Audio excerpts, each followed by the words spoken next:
거리에 나앉게 된 6모녀를 구해주신 관세음보살의 가피. 부산에 살았던 김미순이라는 보살은 남편을 일찍 여의고 자식 5을 키우며 힘들게 살았습니다. 재산이라고는 남편이 남겨준 집 한 채뿐인데 그것도 친척의 보증을 섰다가 차압을 당할 위기에 놓여 있었습니다. 그때가 1975년 가을, 혹독한 추위는 다가오고 있는데 돈 600만 원을 마련하지 못하면 아이들과 함께 거리로 나앉을 판이었던 것입니다. 친구, 친척할 것 없이 이 집 저 집을 다니면서 돈을 빌리려 하였지만 가진 것이 없다는 것을 알고 있는 주위 사람들인지라 쉽게 빌려주려고도 하지 않았습니다. 절망 속에서 나날을 보내었지만 묘안은 생겨나지 않았고 마침내 그날이 사흘 앞으로 다가왔습니다. 새 밤만 자면 저 아이들을 데리고 이 집을 떠나야 하는구나. 정말 이렇게까지 살아야 하는가? 차라리 죽는 것이 낫지 않을까? 그러나 죄 없는 5아이가 불쌍하여 죽을 수도 없었습니다. 그녀는 합장을 하고 관세음보살을 불렀습니다. 관세음보살님, 저는 모진 고생을 해도 좋고 이 자리에서 죽어도 좋습니다. 하지만 저 어린 자식들은 어떻게 합니까? 대자대비하신 관세음보살님, 제발 저 아이들만이라도 잘 살 수 있는 길을 열어주십시오. 절망 속에서 그리고 뜨거운 모성애로 그녀는 관세음보살께 빌고 또 빌었습니다. 밥맛도 나지 않았고 잠도 오지 않았습니다. 마냥 관세음보살만 불렀습니다. 어느새 사흘이 지나 어둠이 걷히면서 동이 트고 있었습니다. 갑자기 눈물이 쑥 빠지는 것이 그녀는 도저히 감정을 주체할 수 없었습니다. 그녀는 엉엉 울면서 소리쳤습니다. 관세음보살님, 살려주세요. 제발 제발 살려주세요. 그때 누가 와서 대문을 두드리는 소리가 났습니다. 처음에는 조그맣게 두드리더니 점점 거칠고 세게 두드리는 것이었습니다.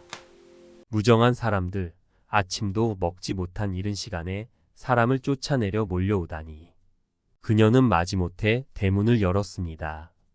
그런데 말을 약간 어눌하게 하는 50대의 남자가 아주 정중한 자세로 묻는 것이었습니다. 여기가 김미순 씨의 댁입니까? 그렇습니다만. 미순아, 나를 몰라보겠느냐? 큰오빠, 내가 바로 너희 큰오빠다. 그녀는 너무나 뜻밖이었습니다.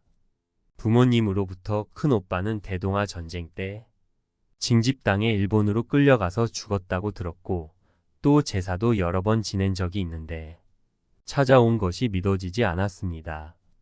그녀는 부모 형제들의 이름, 고향의 여러 가지 상황들을 질문하여 보았고 그는 조금도 틀림이 없이 대답하였습니다. 오누이는 끌어안고 한동안 울었습니다. 오라버니, 죽은 줄로만 알았던 나의 큰오빠가 살아서 돌아오다니. 그래, 내가 놀라는 것도 당연하지. 나는 그동안 조총련과 깊이 관련이 되어 고국에 돌아오는 것은 고사하고 소식조차 전할 수가 없었단다. 그리고 그해 1975년 추석을 기하여 주일 공관과 거류민단의 주선으로 조총련계 동포의 첫 모국 방문이 실현되었고 그것도 조총련의 간부들에게 우선권을 준다고 하기에 얼른 신청하여 귀국하게 되었다는 것. 며칠 전에 와서 고향을 찾았더니 가족들은 모두 죽고 막내 여동생 하나만이 부산에 살고 있다는 소식을 듣고 와서 며칠을 수소문하다가 이제 비로소 찾아오게 되었다는 등의 이야기를 장황하게 늘어놓았습니다. 그런데 미순아, 조금 전에 문 밖에서 매우 슬픈 울음소리를 들었는데 집안에 큰일이라도 일어났느냐? 그녀가 자초지종을 모두 이야기하자 큰오빠는 가방에서 현찰 700만 원을 꺼내어 하나 남은 여동생에게 주었습니다. 나는 다행히 일본에서 돈을 조금 벌었단다.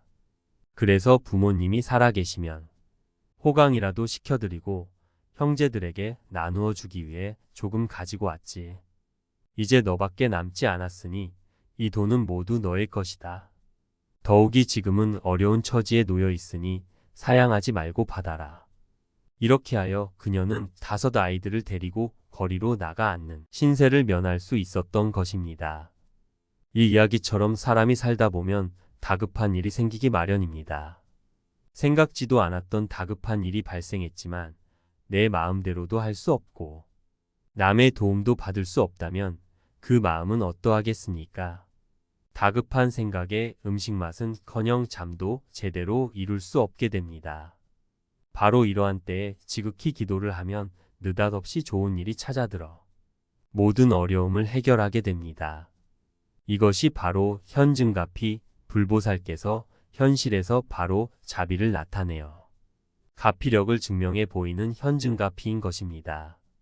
일타스님의 기도성취 영엄담 모음집 기도 관세음보살님의 명호를 부른 첫 번의 영엄 나무대자 대비 원력 홍심 구고군한 관세음보살 마하살 처음은 불교를 입문하기 전 불교를 다니고 싶다는 마음만 가득할 때 아마 그때는 부산에 살면서 범어사라든가 통도사에 갱 절에 가기만 했지 법당에 들어가 참배하는 법도 몰라 멀거니 법당 문 앞에 서서 부처님만 쳐다보고 있으려니 지나가는 스님께서 들어가서 절을 해도 된다는 말씀에 아무도 안 볼 때 얼른 들어가서 절을 한번 하고 나오는데도 누가 날 볼까봐 후닥닥 뛰쳐나왔던 기억이 나는데 그 시절에 집을 이사하게 되어서 이사하고 이틀째 되는 날 잠을 자다가 눈을 떴다.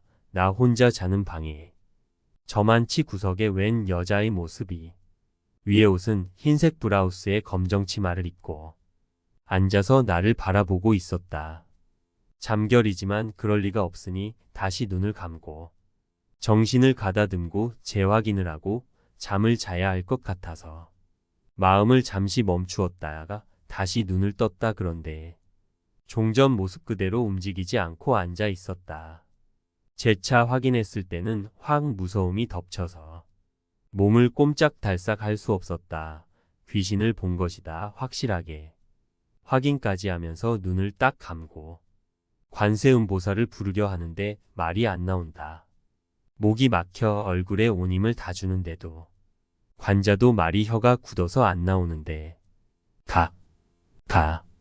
관, 세, 보, 살 있는 힘을 다해 토해내듯이 관세음보살, 관세음보살, 관세음보살 정신을 바짝 차리고 일념으로 한참 부르고 나니 얼마나 불렀는지 한참 만에 마음이 진정되고 편안해진 다음에 살그머니 눈을 떠 보았다. 날 바라보던 귀신이 없어졌다. 방 한가운데 누워있던 나는 일어나서 불을 켜고 시계를 바라보니 한밤중 정각 2시였다. 불을 켠 채 다시 잠들어 아침에 일어났다. 지금부터 25년 전 기억이다. 근데 관세음보살님의 명호를 어떻게 알고 불렀는지 모른다. 정식으로 절에 다니기 전이라서 관세음보살 연부를 해본 적이 없는데 그 집은 일제시대 일본 사람이 살던 적상 가옥이라 집이 음기가 돌고 집터가 센 그런 집이어서 난 새방으로 이사 갔지만 나중에 들은 이야기로 그 집 주인은 이사 와서 3일 만에 부인이 말도 못하고 죽었다 했다. 귀신한테 붙잡혀 죽을 뻔한 건데 관세음보살 명호를 부른 공덕으로 아직 난 살아있어서 이 글을 올립니다. 나무 관세음보살 마하살 3번의 영엄 중 초발심전의 첫 번째 영엄이었습니다.